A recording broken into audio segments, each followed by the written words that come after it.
Police की भारी नफरी hotels के बाहर पहुंच गई। पुलिस और ताजर आमने सामने आ गए। तसादुम का खदशा मजीद बढ़ गया। जी बिल्कुल, पाकिस्तान तहरीक इंसाफ के मुमकिना एहतजाज के पेश नज़र इस्लामाबाद पुलिस जो है वो इस्लामाबाद में जितने भी होटल्स हैं, जितने भी रेस्टोरेंट्स हैं, वहाँ पर जो मुकीम अफराद हैं जो रह रहे हैं उनको ज़बरदस्ती निकालने की कोशिश कर रही है। इस वक्त हमारे साथ मौजूद हैं आल पाकिस्तान अंजुमन ताजरान के सदर अजमल बलोच। आइए उनसे जानते हैं कि इनके जो होटल्स हैं या इनके जो ताजिर बरादरी है उनको इस वक्त एहतजाज के हवाले से किन मसाइल का सामना करना पड़ रहा है। देखिए, इशू ये है कि इस वक्त इस्लामाबाद के तमाम होटल्स में और गेस्ट हाउसेस में वो अफ़गान रिहाइश पजीर हैं जिनको जब तालिबान की हुकूमत वापस आई है, पाकिस्तान उधर से जो मुहाजिरीन निकले थे, पाकिस्तान गवर्नमेंट उनको लाई थी यहाँ पे रिहाइश पजीर रखने के लिए। रात को हमारे होटल खाली कराए गए थे कि इनको ठहराना है। हमें बड़ी मुश्किलात पैदा हुई थी। उस वक्त जो लोग रह रहे थे उनसे हमने रिक्वेस्ट करके कहीं और शिफ्ट किए थे, उनको ठहराया था। अब वो अंदर ठहरे हुए हैं, उनको सड़क पे कैसे हम निकाल के खड़ा कर दें कि बच्चों समेत वो बाहर खड़े हो जाएं। वो एक तो मेहमान है हमारे, एक मुहाजिरीन है, दूसरा वो यूएनओ के तहत यहाँ पे रह रहे हैं, उनकी पेमेंट यूएनओ कर रहा है, उनकी सिस्टम के अंदर है।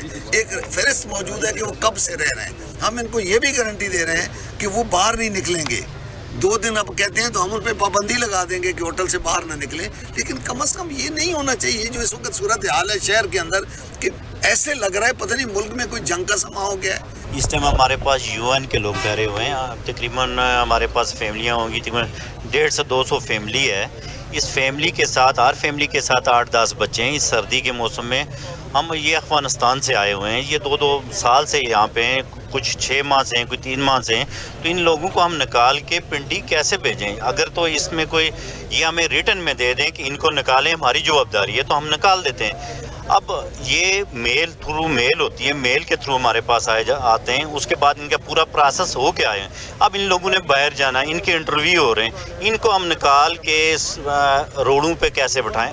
हम ये कहना चाह रहे हैं कि जी हमारे पास जो भी गेस्ट ठहरे हुए हैं वो प्रॉपर एक उनका SOPs के तहत ठहरे हुए हैं। जैसे अगर हमारे पास कुछ जर्मन एम्बेसी के गेस्ट ठहरे हैं तो उनकी प्रॉपर डॉक्यूमेंटेशन है, ना वो पीछे जा सकते जिस तरह शाह साहब ने फरमाया, ना वो आगे जा। अब उन्होंने आगे ही जाना है, पीछे वो अपना वो कहते हैं ना, वो किश्तियाँ जला के आए हुए हैं।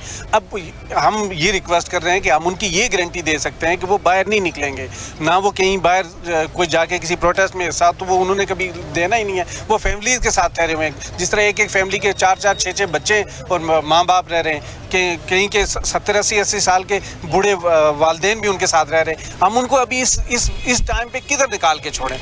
होटल और गेस्ट हाउस मालकान का कहना है कि इंतज़ामिया को चाहिए कि वो होटल इंतज़ामिया के साथ मिल बैठ कर मसले के हल के लिए किरदार अदा करें, ना सिर्फ हल के लिए किरदार अदा करें बल्कि